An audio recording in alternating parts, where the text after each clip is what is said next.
जय हिंद। देखिए, पिछले वीडियो में हमने बात की थी एरोकोट इनहेलर के बारे में। यानी सांस से जुड़ी एक प्रॉब्लम होती है जिसको कहते हैं ब्रोंको डायलेटर।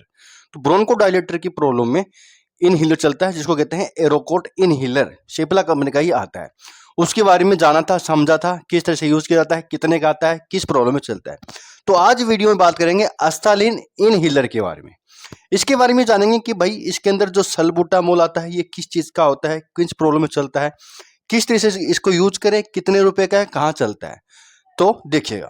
देखिए भैया, अस्तालिन एक इनहेलर भी आता है और कैप्सूल का एक डब्बा भी आता है। यानी उसके अंदर रोटा कैप्सूल आते हैं, जो एक मशीन आती है, ठीक है, जैसे लूपी हीलर, रोटा हीलर, उसके अंदर डाल के मशीन से आपको उस कैप्सूल को इनहेल करना पड़ता है, यानी सांस से अंदर लेना पड़ता है। उनके अंदर पाउडर आते हैं। लेकिन ये जो आता है ये अस्तालिन इनहेलर आता है, वो कैप्सूल ये इनहेलर है। दोनों में दवा एक ही होती है, लेने का तरीका अलग है। ये पंप किया जाता है मुंह के अंदर, ऊपर लेके आपको ऊपर से दबा के पंप करके आपको मुंह के अंदर सांस के साथ अंदर खींचना पड़ता है। तो ये पंप है। इसका इजी बहुत है यूज करना है। थोड़ा सा हिला के तुरंत आप इसका यूज कर सकते हो। उसके अंदर कैप्सूल निकालो, मशीन में डालो, घुमाओ, फिर मुंह में लो, कई लफड़े हो जाते हैं। तो ये इजी होता है, इसलिए महंगा आता है। अस्तालिन जो कैप्सूल आते हैं वो 50 रुपए के आसपास 60 मिल जाते हैं। ये इसके अंदर 200 डोज आती है। इसके अंदर इस तरह से ये इनहेलर आता है। इसके अंदर बीच में एक मीटर लगा होता है जिसके अंदर दिखाई देता है कितनी डोज बची है। ठीक है, अगर इसके अंदर 0 हो जाए इसका मतलब ये खत्म हो चुका है। तो इस तरह से इसके अंदर 200 डोज आती है, यानी एक बार पंप करने पर एक डोज होती है। तो 200 बार पंप कर दोगे तो फिर जाके 0 हो जाएगा, फिर खत्म हो जाएगा। तो चेक करने का यही तरीका होता है। इसके अंदर डोज मीटर काउंटर होता है जिसको पता चल जाता है आपने कितना बार यूज कर लिया। 176 रुपए का आता है, शिप्ला कंपनी द्वारा बनाया जाता है। देखिए भैया, इसके अंदर आता है सल्बूटामोल 100 mcg। ध्यान रखिएगा, 100 mcg है। एक तो होता है दोस्तों mg यानी मिलीग्राम, एक होता है mcg यानी माइक्रोग्राम। तो ये माइक्रोग्राम के अंदर आता है 100 mg। अगर आपको इसको मिलीग्राम बदलोगे ना तो ये इतना आएगा 0.100 mg। ये इतना mg होता है, यानी बहुत मामूली सा होता है, लेकिन इतना ही होता है। अब समझते हैं। देखिए, सल्बूटामोल एक्चुअली वहां काम आता है जहां पर ब्रोंकोडायलेटर प्रॉब्लम होती है। ब्रोंकोडायलेटर प्रॉब्लम उस कंडीशन को कहते हैं जिस कंडीशन के अंदर फेफड़ों में प्रॉब्लम होती है।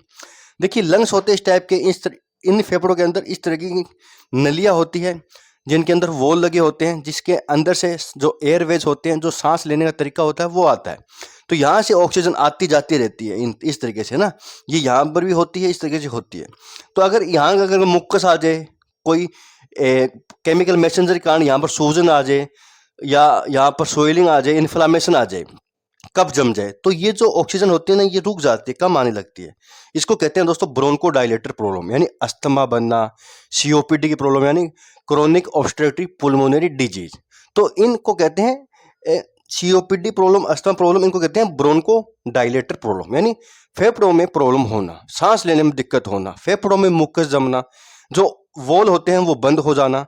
तो वहां पर उनको कफ को कम करता है, कफ को क्लीन करता है, एयरवेज को चौड़ा करता है और सांस लेना आसान बनाता है। तो वहां पर सीओपीडी की प्रॉब्लम भी आती है, क्रोनिक ऑब्स्ट्रक्टिव पुल्मोनरी डिजीज, अस्थमा भी आता है, छाती में कफ जमता है, छींटी सी बसती है, तैं तैं की आवाज आती है, एलर्जी बन जाती है, सांस लेने में बड़ी दिक्कत होती है।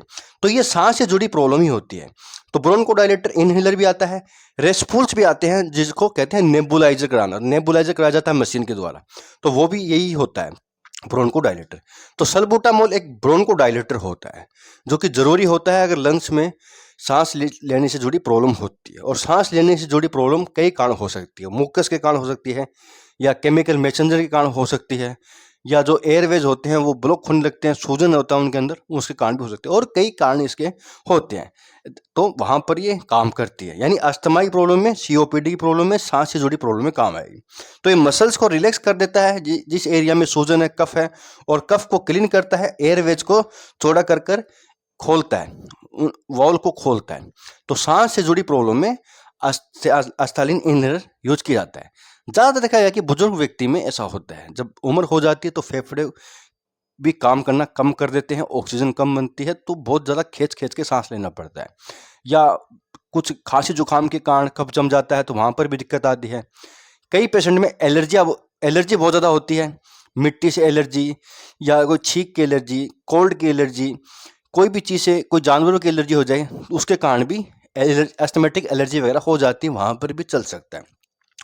बात आते हैं भाई इसकी कितनी डोज हो सकती है दिन के, एक दिन में। तो देखिए एक दिन में जब भी जरूरत पड़े ना आपको, उस टाइम ही आप इसकी डोज ले लीजिएगा। इनहेलर जो होता है ना वो अपने पास हमेशा रखना चाहिए, बहुत ज़रूरी होता है, काम बहुत जल्दी आता है और हमेशा होना भी चाहिए। अगर सांस से जुड़ी प्रॉब्लम रहती है तो अपने पास होना चाहिए, ख़त्म कभी भी नहीं रखना चाहिए, एक्स्ट्रा रखना चाहिए। और कभी भी जरूरत पड़ी हिला के आप थोड़ा सा ऊपर मुँह करके दबा के प्रेशर से सांस के साथ अंदर खींच सकते हैं। तो दिन में 2 से 3 बार, 3 से 4 बार जब भी जरूरत पड़े आप यूज़ कर सकते हैं, कोई इसकी फिक्स डोज नहीं होती है। साइड इफेक्ट की बात करें तो इसको लेने के बाद देखा गया है कि थ्रोट इन्फेक्शन हो सकता है, कफ बन सकता है छाती में, खांसी आ सकती है, टेस्ट चेंज हो सकता है, थोड़ा नोजिया सा हो सकता है, यानी जी ऐसा घबरा सकता है। इनके अलावा कोई मेजर साइड इफेक्ट नहीं करता है, इनकी कोई आदत वगैरह नहीं पड़ती है। ज़रूरी बहुत ज़्यादा है, अगर आपको सांस से जुड़ी प्रॉब्लम है तो ले लीजिएगा। कोई साइड इफेक्ट होते नहीं है, बहुत कम चांस में ये साइड इफेक्ट होते हैं और कोई आदत वगैरह भी नहीं पड़ती है। कभी भी जरूरत हो तभी इसका यूज़ कर लीजिएगा, रोज़ करने की भी जरूरत नहीं। तो संपूर्ण रिव्यू था अस्थालिन इनहेलर के बारे में। इसी तरह के वीडियो देखने के लिए चैनल पे आके देख सकते हैं। हर इनहेलर के बारे में वीडियो बनाएंगे जितने भी आते हैं। यहाँ तक देखने के लिए बहुत बहुत धन्यवाद।